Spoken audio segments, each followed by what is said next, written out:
Eagles fans, welcome back to the channel. A lot of you have already been watching some of our content when it comes to the NFL draft.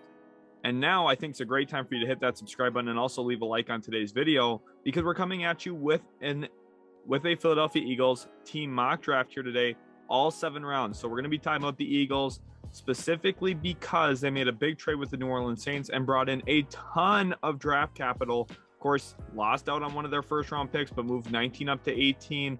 And they brought in a first rounder next year, a second rounder in 2024, and also a third rounder this year, which is phenomenal value. So I want to commend the Eagles, specifically GM Howie Roseman, for how he's really working with this organization and trying to really bridge the future for the Philadelphia Eagles. I think he's done a phenomenal job. That Carson Wentz trade's looking like a massive W up to this point. Jalen Hurts is looking pretty good as a draft selection in his own right. So I think the Eagles are in a really good spot. So let's go ahead and jump into this mock draft here. Again, we're going to do all 7 rounds here for Philadelphia. And there's a few things that we have to talk about for what the draft needs are for this team.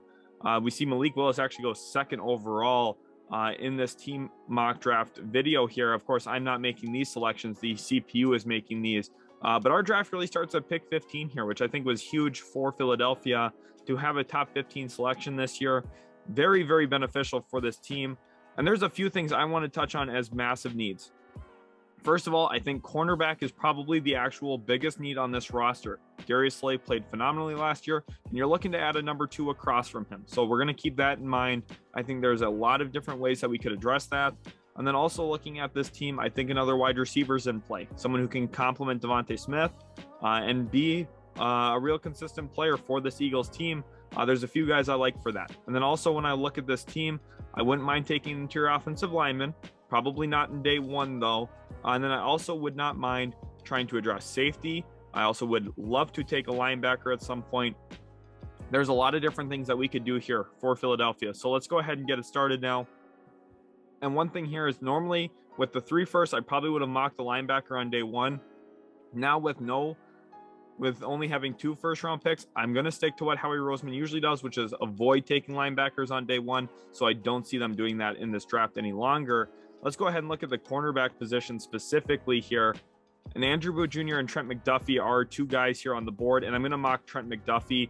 He's visiting with the Eagles. They're high on him from everything I've heard. I think that Trent McDuffie probably ends up being a Philadelphia Eagle when it's all said and done, specifically because this is his draft range, anywhere from probably 15, maybe 14 to 25. And the Eagles happen to have 2 picks in that realm. So for me here, it just makes a lot of sense that McDuffie will at some point end up with Philadelphia, especially with how high they are on him. Now, I know he doesn't have the best size and frame, but what he is phenomenal. He's very smart. He's going to be able to help coach up other cornerbacks. That's how smart and ready he is to play the position. And I think you put him across from Darius Slay, you have 2 really good corners, and then also have Avonte Maddox in the slot. This team is going to be really well set at the cornerback spot with the selection of Trent McDuffie. I like it here specifically since we already had Derek Stingley off the board, and also Ahmad Gardner went 3rd overall. So the 2 best corners in the class were not available. I went with the 3rd best corner, and I feel really good about him. 18 now. We're still here with the Eagles, of course. And 15th, we went with McDuffie. So 18 here. I'm going to consider offense, but I'm also going to look at the edge position real quick. I love the Hassan Reddick signing. I think that was a phenomenal move for them. They also brought back Derek Barnett. So I don't know if there's one here that they would take. I think maybe David Ojabo could be playing in round 2. Of course, you have to leverage that Achilles injury that he suffered on his pro day. But realistically here, Ojabo is a top 10 player in this class, arguably, when he's healthy. So his injury definitely did shake some things up. But wide receiver now, let's go back here. And I think the player I want to mock is Treylon Burks here from Arkansas, specifically because I think he's the perfect complement to both Jalen Reagor and Devonta Smith because he's such a physical specimen. He's like A.J. Brown from Tennessee, where he just absorbs contact, runs through it, can make a ton of plays after the catch, but he's also a pretty good outside wide receiver option on deep throws as well. He's pretty much the complete package at the wide receiver spot. So if you're considering a wide receiver in round 1, I think Treylon Burks, his floor or his ceiling starts as high as maybe pick 10 to the New York Jets. So getting him at 18, I know the ranking on here says, oh, that's maybe a little high for him. Trust me, it isn't. He's going to get a heavy looks in the very early parts of round 1. 51 here now. We're back with this team, and having already taken at this point Trent McDuffie and Treylon Burks, I think that there's a few different things that we need to look at. I think the secondary could still use a little bit more help, so that's why we're going to take a look at the safety spot, and I see one I really like here in Jalen Petrie. So I think that's probably going to be the way that we go. There are some other corners out here that I like. I like McCreary. I love Darian Kendrick, specifically with the value here. I think that's an absolute steal. I know he didn't run super well, but here, oh man, but we also have Christian Harris. With where we're coming up though in round 3, I think I might be patient here because we have 83 and we also have 101 coming up. So for me, I think we need to be patient here with the linebacker spot, just because I think the safety is so much more of an improvement for me. Let's also take a quick look at interior offensive line. I don't want to rule that out quite yet.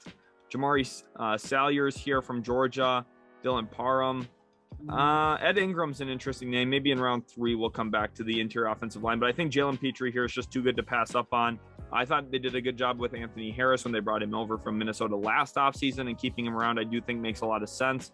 But just given where we're at, I felt like we had to take Jalen Petrie, and I do feel really good about that outcome. We now have added to our secondary twice with McDuffie and Petrie. We have Treylon Burks added into the fold as well. I think the Philadelphia Eagles are in a way better situation. If these are the first 3 guys they take in the top 51, I feel really, really good about that. So moving in now to pick 83 as we get up here now. Let's go back to all. Let's kind of see where the generic board's at. And this is why we didn't take a linebacker, right? And Drake Jackson's here. Well, oh my gosh, they keep testing me. They keep putting good players right in front of me when I want to take a linebacker. We have pick 101, and this is pick 83. So we'd have to wait about 20-ish selections, 18 selections here or so, which I maybe feel is worth it because there are some good linebackers still on the board. Penn State, Brandon Smith, I think that's probably going to be an Eagles fan favorite here, of course, in state there. But Drake Jackson, I just feel like he's too good to pass up on. Nick Bonito as well, I think makes a lot of sense. I'm pretty sure he's meeting with the Philadelphia Eagles.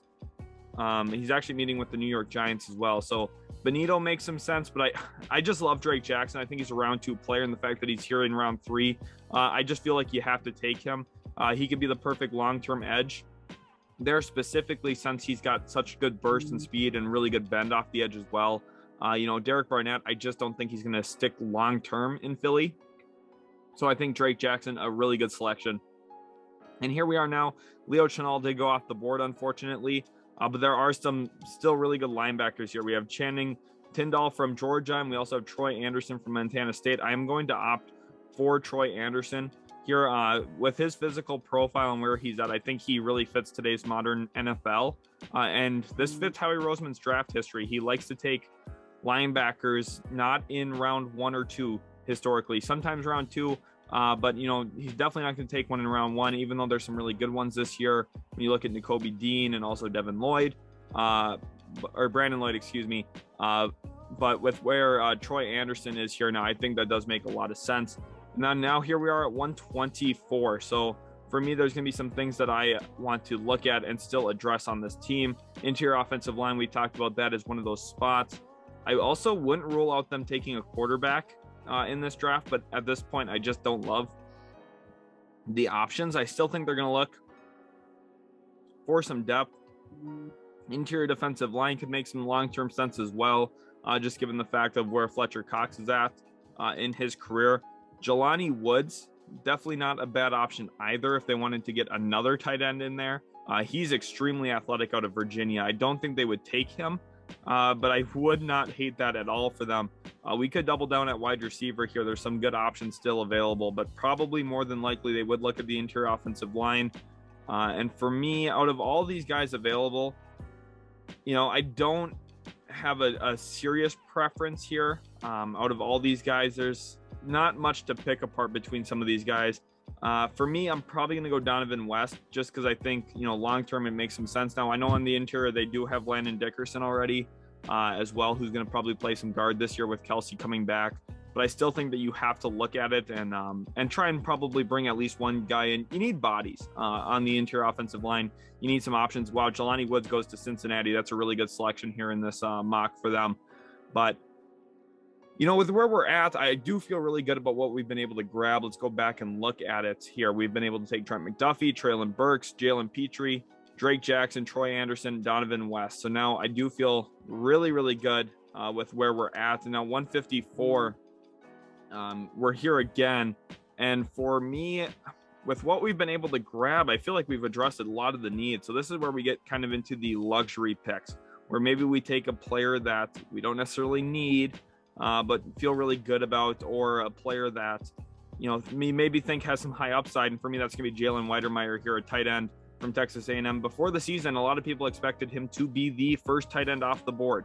Of course, did not play out that way. Didn't quite have the season at Texas A&M he was hoping to have, but he's athletic, has some good mobility as a tight end, and I think could be a really nice option long-term for Philadelphia. Of course, Dallas Goedert's the number one. This is not encroaching on that, but it gives you another option in that tight end room, specifically to deal with when there's injuries, which, you know, throughout the NFL season, you're bound to deal with some injuries. 162 now. Here we are again. Running back, I do think that they'll consider it, but the fact that, you know, with Miles Sanders and took Kenneth Gainwell last year, Jason Huntley as well looked actually pretty good in some of his time. I don't know if they're going to take one super high. There's probably even closer to the end of the draft. Here we have 162 and 166 is also coming up. So I do think that we have a little bit of leeway here. For me, you know, with where we're currently at, given the punter, you know, this is going to sound crazy, but I'm actually going to do it here. The punter is going to be Matt Araiza from San Diego State. If you haven't watched this kid punt, go do it now. After the video, go watch highlights of him punting. And yes, I mean highlights of him punting. He has been a phenomenal punter in his college career, gets a lot of airtime and can kick the ball really, really far. He's a very talented punter. So I actually do think in round 5, he is worthy of a selection there. You saw his big board rank was at 100. So I think he has actually really good impact in the NFL. A lot of people don't really realize how important, you know, field advantage is. Wherever you start your possessions, and having an awesome punter who can pin the ball deep is really important, especially for a defense. I think that he could actually really help out a team. And here we are now again, 166. You know, with where we're at, I probably do think we need to address running back here. And I'm going to go with a player in Hassan Haskins who probably doesn't have an elite trait in the NFL, but I think he's just going to be a very consistent running back. And when you're looking for one in round 5, 6, or 7, you're probably looking for someone who can at least be consistent, come in and just help you in certain situations. And I think that Hassan Haskins is very reliable. He did that this past year for Michigan, had a huge game against Ohio State when they beat Ohio State. And Hassan Haskins is someone who probably isn't going to ever be a bell cow back. I would never guess that for him. But again, with Miles Sanders and with having also Kenneth Gainwell, I don't think that the Eagles need a bell cow back. I just think they need to add another running back into the room. And Hassan Haskins here, one of the more talented running backs that was still available. I do think that makes a lot of sense for them. Now let's go ahead and look at what picks we've made so far. Again, just give me your grades. Of course, you guys are going to have some difference in opinion, but I've gone with Trent McDuffie from Washington, Treylon Burks from Arkansas, Jalen Petrie from Baylor, Drake Jackson, the edge from USC, Troy Anderson, linebacker from Montana State. I went with Donovan West from Arizona State, Jalen Weidermeyer, tight end from Texas A&M, Matt Araiza, punter from San Diego State, and then Hassan Haskins, running back from Michigan. And we do have one more pick coming up here. This is at 237.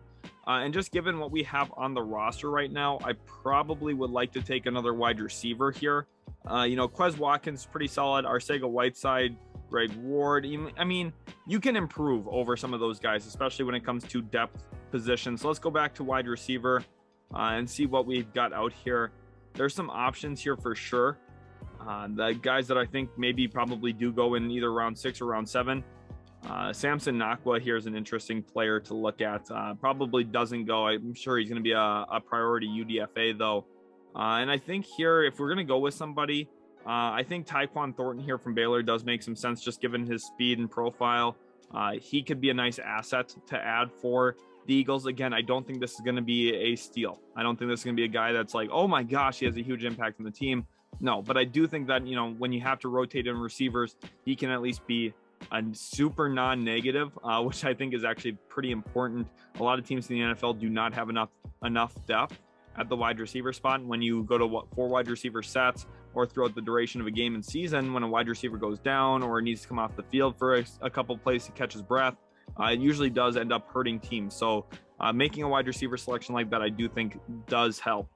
So this is the draft here. Give me your thoughts in the comment section. Hopefully you guys have enjoyed. Eagles fans, hit that subscribe button. Leave a like as well if you're new. Super excited for the future of this organization. So again, super excited for you guys, and hopefully you did enjoy. And we'll catch you in the very next Utility Sports video.